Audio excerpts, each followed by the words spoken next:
मैं बुद्ध आज से लगभग 25 वर्ष पूर्व अक्सर एक कहानी सुनाया करता था, क्योंकि मैं जहाँ भी जाता मेरे न चाहने और सख्ती से मना करने के बावजूद लोग मुझसे धर्म व भगवान के बारे में पूछने से बाज नहीं आते थे। अब ईश्वर जिसके बारे में वे जानना चाहते थे उसके अस्तित्व तक से मुझे इनकार था। तो क्या जवाब देता? बस बार बार ईश्वर व धर्म पूछे जाने पर सबको एक कहानी सुना दिया करता था, और आज वही कहानी मैं आपको भी सुनाता हूँ। एक बार एक बुद्धिमान व्यक्ति कहीं से शेर की भाषा सीख आया। अब जब भाषा सीखी है तो शेरों से बातचीत भी करनी ही होगी। बस वह जंगल में चला गया। वहाँ हर आने जाने वाले शेर से पूछने लगा कि भाई तुम्हारा धर्म क्या है, तुम कौन से ईश्वर को मानते हो। अब ये सारे शब्द ही शेरों के लिए नए थे, तो जवाब क्या देते। बेचारा बड़ा निराश हो गया। उसने इतने वर्षों तक शेरों की भाषा सीखने हेतु मेहनत की थी ताकि वह शेरों की मानसिकता और उनके जीवन के बारे में कुछ जान सके, परंतु अब तक वह 2500 शेरों से बात कर चुका था, लेकिन कोई भी शेर उसका जवाब न बता पा रहा था। आखिरकार धीरज खो उसने एक शेर से पूछा, क्या आप में कोई बुद्धिमान नहीं जो मुझे अपने धर्म या ईश्वर के बारे में बता सके।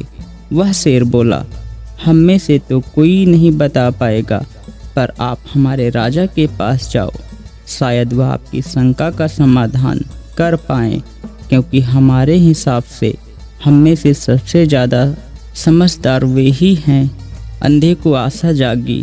वह सीधे शेरों के राजा के पास गया और उससे भी वही सवाल पूछने लगा, आपका धर्म क्या है, आपका ईश्वर क्या है, जो कि वह अन्य शेरों से पूछ चुका था। साथ ही उसने सामान्य शेरों के अज्ञान पर आश्चर्य भी व्यक्त किया। कमाल शेर है, अपने धर्म अपने ईश्वर के बारे में भी कुछ नहीं जानते। इधर शेरों का राजा वाकई समझदार था। वह उसके सवाल और उसके हाव भाव देख बड़ी जोर से हंसा और फिर हंसते ही बोला, कोई भी शेर आपके सवाल का जवाब इसलिए नहीं दे पाया क्योंकि उन्हें एक ही बात सिखाई गई है कि बुद्धि की अनावश्यक उपयोग से बचो। क्योंकि उन्हें एक ही बात सिखाई गई है कि बुद्धि के अनावश्यक उपयोग से बचो। जब जितनी आवश्यकता पड़े उतना ही उपयोग करो, और हमें सामान्य परिस्थितियों में बुद्धि के उपयोग की आवश्यकता पड़ती ही नहीं।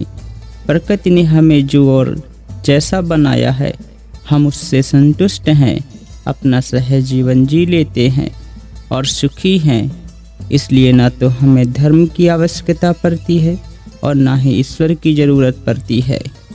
सुना तो यह भी है कि एक मनुष्य को छोड़कर सभी प्राणी प्रकृति ने उसे जैसा बनाया है उससे संतुष्ट हैं, और हमारे ज्ञानी पूर्वज तो यह भी कहते थे कि चूंकि मनुष्य अपने होने से संतुष्ट नहीं है, इसलिए वे धर्म और ईश्वर के अस्तित्व में आए हैं, वरना बाकी प्राणी कोई ईश्वर कोई धर्म नहीं जानना चाहते। सच कहूँ तो तुम मनुष्य बुद्धि का बेवजह कुछ ज़्यादा ही उपयोग करते हो, इसलिए असहज, जटिल और बनावटी जीवन जीने को मजबूर हो जाते हो, और जब असहज जीकर दुख पाते हो तो फिर यहाँ वहाँ आश्रय खोजते फिरते हो, धर्म का निर्माण करते हो और भगवान की खोज करते हो। इससे और परेशानी मोल लेते हो। समझ नहीं आता कि प्रकृति ने जैसा जीवन दिया है सीधे सीधे उसे ही सहजता से क्यों नहीं जी लेते हो। अरे भगवान का सबसे बड़ा वरदान ही जीवन है, जीवन ही धर्म है। बस जिए जैसा मिला वैसा। यह बेमतलब की बुद्धि लगाकर धर्म व ईश्वर को क्यों खोजते रहते हो। जीवन अच्छे से जीने में व अपनी स्वाभाविकता बनाए रखने में धर्म और ईश्वर दोनों समा जाते हैं। भाई तुम कुछ भी कहो, हम मस्त शेरों को तो तुम्हारी बात समझ में नहीं आती।